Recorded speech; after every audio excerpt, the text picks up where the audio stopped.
자식 이기는 부모 없다는 말 한 번쯤은 들어본 적이 있으시죠? 어떻게 보면 부모만큼 자식을 사랑할 수 있는 사람이 없기에 가능한 표현 같기도 합니다.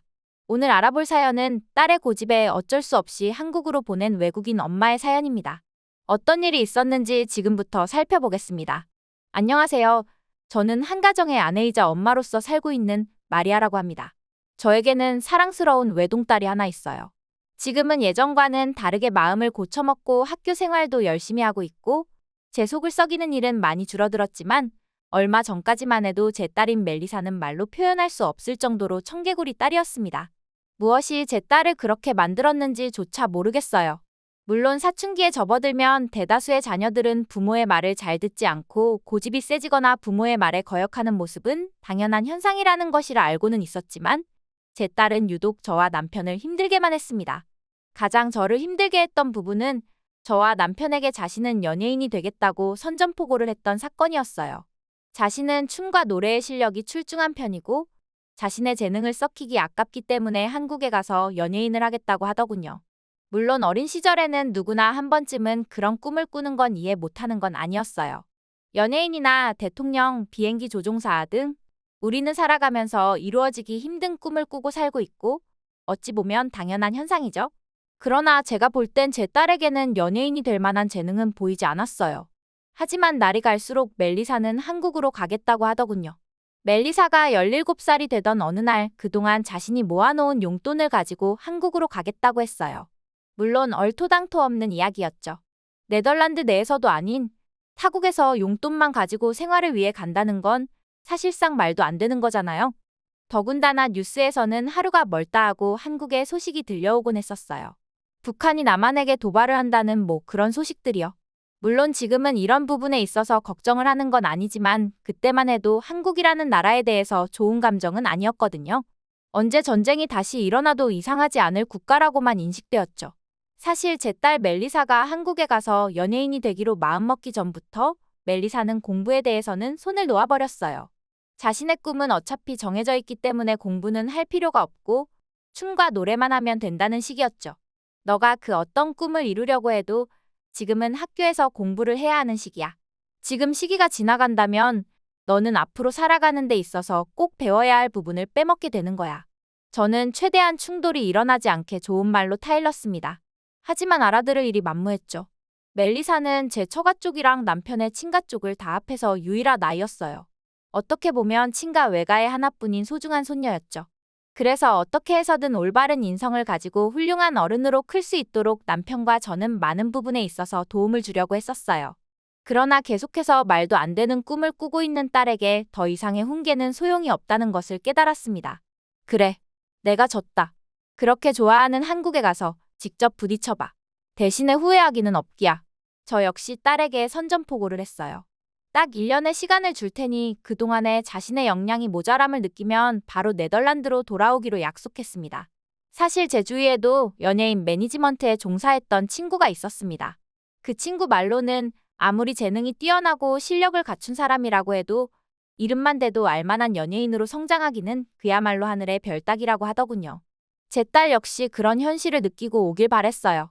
그때까지만 해도 저는 한국이라는 나라는 물론 문화 산업에는 세계적으로 앞서 나가는 나라인 것은 알고 있었지만 안전한 나라라는 것은 전혀 모르고 있었습니다. 심지어 네덜란드보다 치안이 좋지 않다고 생각했어요. 앞서 말씀드린 북한의 도발과 더불어 아직 종전 국가가 아니라는 인식이 강했기 때문이었죠. 제 남동생은 과거에 직업군인 출신이며 그 경력을 살려서 경호원 생활을 오래 했어요. 지금은 쉬고 있지만 동생의 경호 실력은 제가 알기로는 뛰어나다고 알고 있었습니다. 쌤, 요즘에 혹시 쉬고 있니? 시간 괜찮으면 멜리사가 한국에 가는데 잠깐 뒤 좀 봐줄 수 있어? 보수는 잘 쳐줄게. 오랜만에 걸려온 전화에 제 동생쌤은 당황한 모습이 역력했습니다. 경호원 업무를 부탁했고 심지어 자기 조카의 경호를 해달라니 당황스러웠겠죠.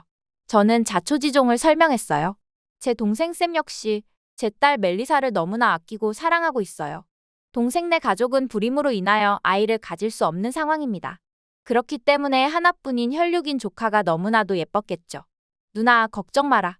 내가 안전하게 뒤에서 잘 보살피고 올게. 동생은 저희 제안에 선뜻 수락했습니다. 알아볼 게 많았어요. 한국의 유명한 사립 고등학교를 알아보고 연예인 연습생으로 활동하고 있는 학생들이 많은 학교를 중점적으로 알아봤죠. 다행이었던 점은 제 딸은 하고 싶은 건 열심히 하는 편이라 한국어는 나름 현지인과의 소통이 원활할 정도로 했다는 점이었어요. 그래서 더욱 한국으로 가고 싶어 했겠죠. 딸이 한국에서 고등학교를 다니게 되고 얼마 후 저는 딸에게 물어봤어요. 혹시 지금 한국에서 생활하는 게 힘들지 않니? 힘들면 언제든지 돌아와도 돼. 꼭 연예인이 아니더라도 우리 딸은 머리가 좋아서 뭐든지 잘할 수 있을 거야. 저는 혹시나 하는 마음에 멜리사의 속마음을 떠봤어요. 하지만 딸의 대답은 확고했습니다. 한국에 오는 일은 100% 잘한 일이고 지금도 적응을 잘해 나아가고 있다고 말이죠. 하지만 전화기 너머의 딸의 목소리는 말과는 다르게 기운이 없는 느낌이었어요. 저는 제 동생에게도 연락을 했습니다. 쌤, 혹시 한국 생활은 괜찮아? 길거리 돌아다니는데 위협적인 것은 안 보여? 동생은 저희 이런 질문에 어이없다는 듯 대답했습니다. 동생 자신도 처음에 한국에 오기 전에는 저와 마찬가지로 불안했다고 하더군요. 아직은 분단국가이고 북한의 미사일 도발이 잊을만 하면 뉴스에서 보이니 동생 역시 네덜란드의 치안보다 더 불안하게 생각했었다고 해요. 하지만 막상 한국으로 와서 살아보니 네덜란드보다 훨씬 안전하다는 것을 느끼면서 살고 있다고 했습니다. 오히려 자신이 필요 없을 정도로 말이죠. 네덜란드에서는 항상 권총을 소지하면서 다녔지만 한국에서는 권총 소지가 불법이기에 전혀 불안에 떨 필요가 없고 그렇기 때문에 자신도 평생 트라우마로 남았던 총소리에 대해서도 잊고 살 수 있다고 했습니다. 저는 그나마 다행이라고 생각했어요. 딸의 고집으로 인해 한국으로 보내놓긴 했으나 그래도 언제 어떤 사고에 휘말릴지 불안하긴 했거든요. 경호원 출신인 삼촌이 뒤를 봐주곤 있지만 그래도 부모 입장에서는 불안했어요. 걱정거리가 하나 줄어서 다행이라고 생각했습니다. 그렇게 시간은 흘러 딸이 겨울 방학을 앞두고 있을 때였습니다.